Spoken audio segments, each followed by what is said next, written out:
สวัสดีค่ะดิฉันนางสาวสุวิภาธรรมนามนักศึกษาสาขาสังคมศึกษามหาวิทยาลัยราชภัฏสุรินทร์วันนี้จะพาทุกท่านมารู้จัก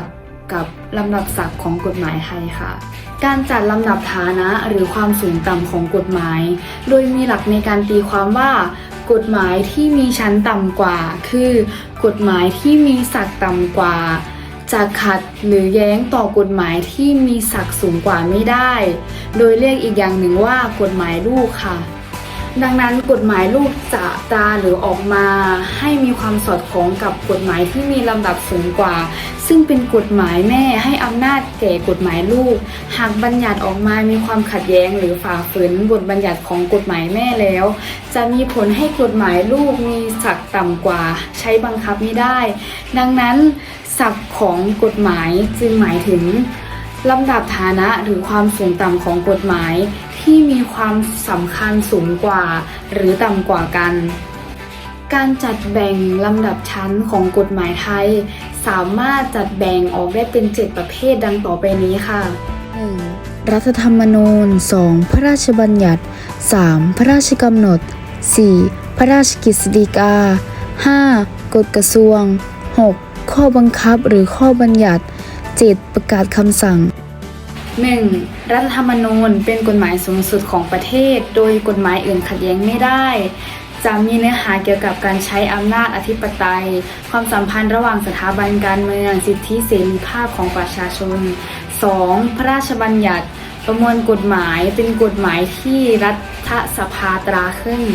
3. พระราชกำหนดเป็นกฎหมายที่พระมหากษัตริย์ทรงตราขึ้นตามคำแนะนำของคณะรัฐมนตรีตามบท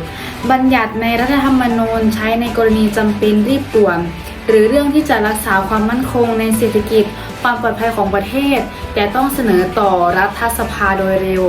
4. พระราชกฤษฎีกาเป็นกฎหมายที่ตราขึ้นโดยพระมหากษัตริย์ตามคำแนะนำของคณะรัฐมนตรีเพื่อกำหนดรายละเอียดตามพระราชบัญญัติที่กำหนดไว้ 5. กฎกระทรวงเป็นกฎหมายที่รัฐมนตรีตราขึ้นผ่านคณะรัฐมนตรีเพื่อดำเนินการให้เป็นไปตามพระราชบัญญัติหรือพระราชกำหนด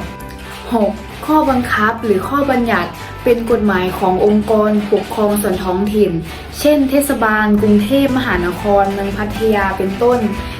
7. ประกาศคำสั่งเป็นกฎหมายเฉพาะกิจเช่นพระบรมราชโองการประกาศคณะปฏิวัติคำสั่งหน่วยงานราชการเป็นต้นประโยชน์การจัดลำดับศักดิ์ของกฎหมายนะคะการจัดลำดับศักดิ์ของกฎหมายเพื่อประโยชน์ในการเริ่มต้นจัดทำร่างกฎหมายว่ากฎหมายประเภทนี้ลำดับใดเป็นผู้จัดทำร่างเพื่อตราและประกาศใช้บังคับนอกจากนี้ยังทำให้ผู้ใช้กฎหมายทราบลำดับศักดิ์ของกฎหมายที่ใช้อยู่ว่าประเภทใดหรือฉบับใดมีศักดิ์และความสูงกว่ากันสามารถพิจารณาตรากฎหมายฉบับใหม่เพื่อแก้ไขเพิ่มเติมหรือยกเลิกได้ค่ะ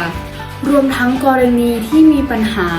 ในการวินิจฉัยและตีความกฎหมายโดยยึดว่ากฎหมายที่ใช้บังคับอยู่นั้น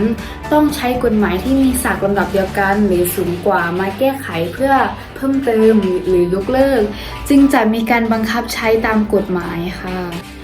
ะก็จบลงไปแล้วนะคะกับการให้ความรู้เรื่องลำดับศักดิ์ของกฎหมายไทยเพื่อนๆเห็นกันไหมคะว่าลำดับศักดิ์ของกฎหมายไทยมีเยอะมากมายเลยค่ะขอจบการนำเสนอไว้เพียงเท่านี้ขอบคุณและสวัสดีค่ะ